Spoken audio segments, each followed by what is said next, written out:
नमस्कार, जय हिंद प्यारे साथियों। स्वागत है आप सभी का आपके अपने यूट्यूब चैनल अमन स्टडी पॉइंट में।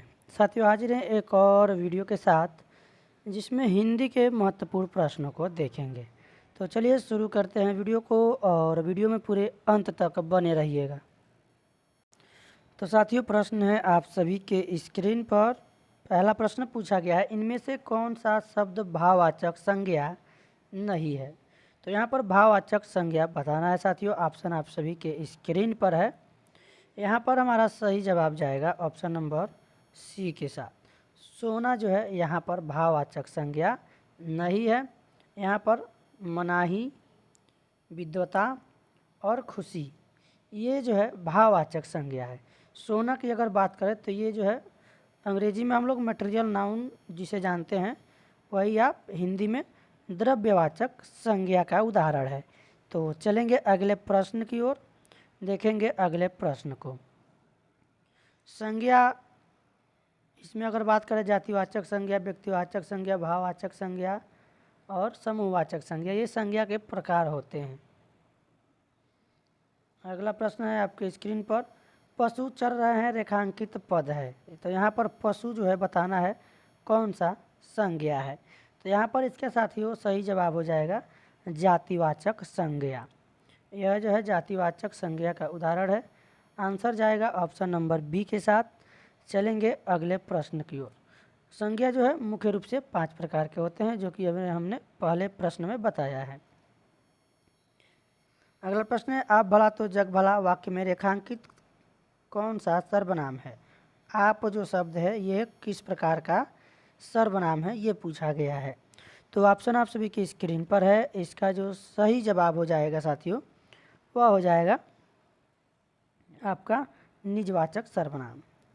यहाँ पर बी के साथ आंसर जाएगा।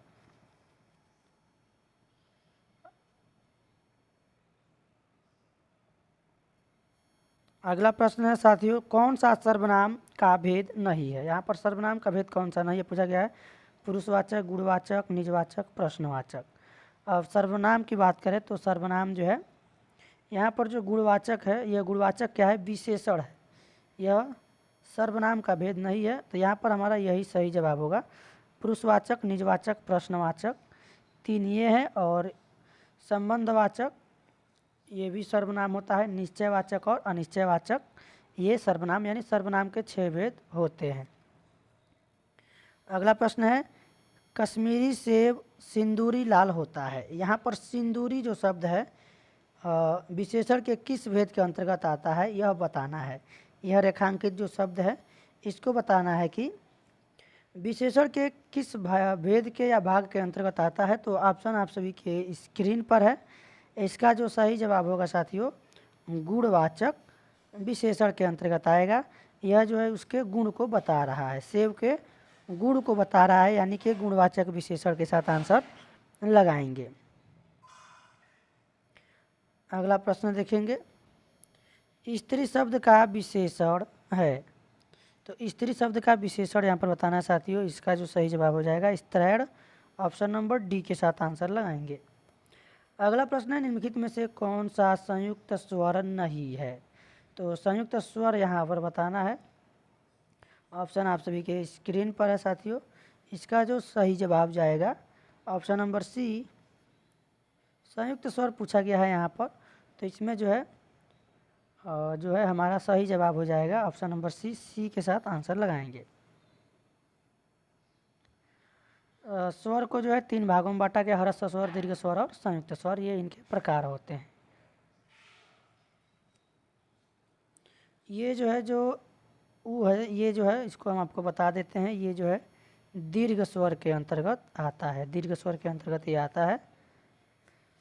संयुक्त स्वर में ए आता है, ए आता है, ओ आता है और एक आपका इसमें औ नहीं है। तो ये 4 होते हैं संयुक्त स्वर।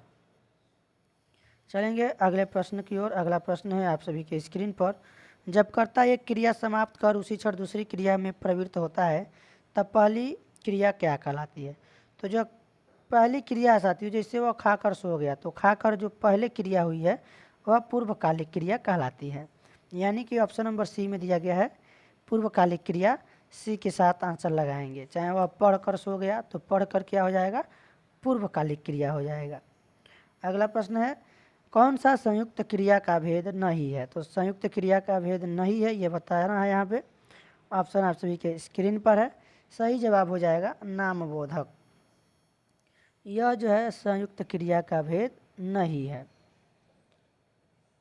बाकी ये सभी जो ऑप्शन आप देख रहे हैं, अवकाश बोधक, निश्चय बोधक, नित्यता बोधक, ये सभी संयुक्त क्रिया के भेद हैं। बर्बर का विलोम शब्द है, तो बर्बर का विलोम शब्द हो जाएगा साथियों सभ्य। दुर्बल का विलोम होता है सबल, इसका सबल हो जाएगा। सुंदर का हो जाएगा कुरूप, इसका विलोम कुरूप हो जाएगा। और निर्बल जो है, निर्मल का हो जाएगा मलिन।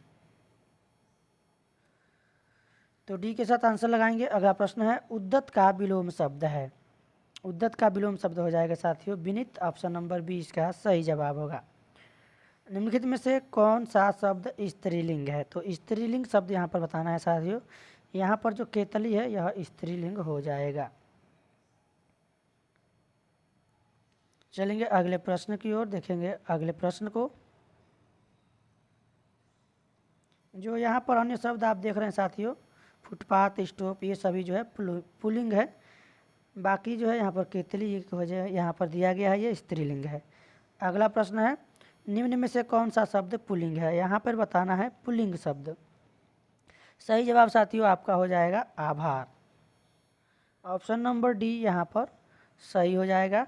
दया, माया, भाषा, ये सभी जो है स्त्रीलिंग शब्द हैं। कवि शब्द का स्त्रीलिंग रूप है, तो कवि क्या कवित्री हो जाता है। अब इसमें ये देखना है कौन सा शुद्ध लिखा गया है, उसी को आंसर लगाएंगे। सही जवाब आपका हो जाएगा कवित्री, यानी ऑप्शन नंबर सी में है कवित्री। सी के साथ आंसर लगाएंगे। निम्नलिखित में से कौन सा शब्द बहुवचन है। तो यहाँ पर बहुवचन बताना है। बहुवचन हमारा साथियों हो जाएगा यहाँ पर कौन सा शब्द बहुवचन है। तो ये जो है सी वाला ऑप्शन सही हो जाएगा। प्राण जो है यह क्या होता है, बहुवचन होता है।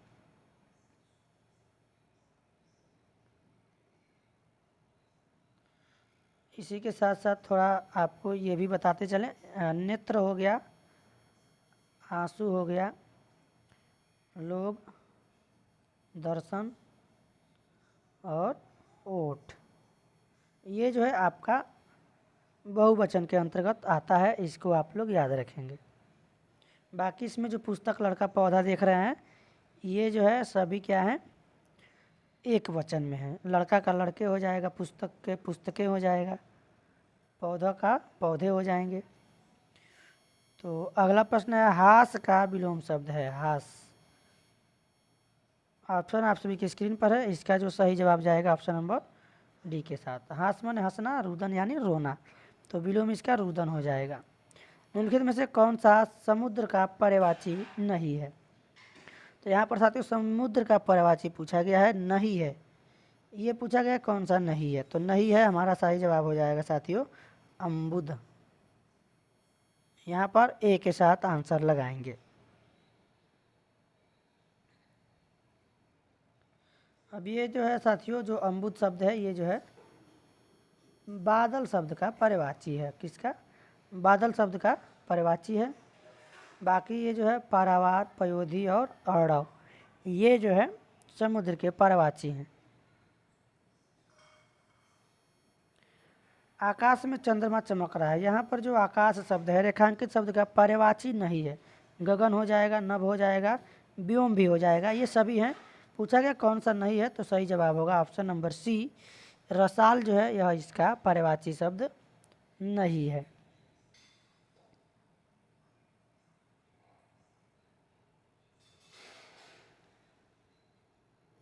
चलेंगे अगले प्रश्न की ओर। अगला प्रश्न है आप सभी के स्क्रीन पर, राम खाता होगा किस काल का उदाहरण है। खाता होगा, ये गा यहाँ पर आया है, तो कहीं ना कहीं ये वर्तमान काल में होगा। तो यहाँ पर जो कौन सा हमारा सही जवाब होगा, संदिग्ध वर्तमान काल। ये संदिग्ध वर्तमान काल, यहाँ पर जो है ऑप्शन ए के साथ आंसर जाएगा।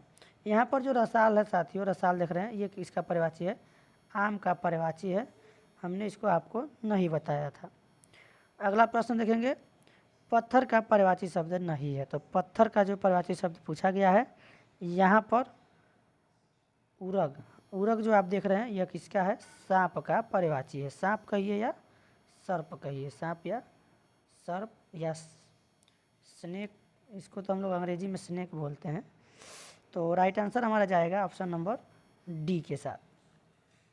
पाहन, पाषाण, उपल ये सभी जो है पत्थर के पर्यायवाची हैं। तो साथियों आज के वीडियो में बस इतना ही, मिलेंगे नेक्स्ट वीडियो में, तब तक के लिए धन्यवाद।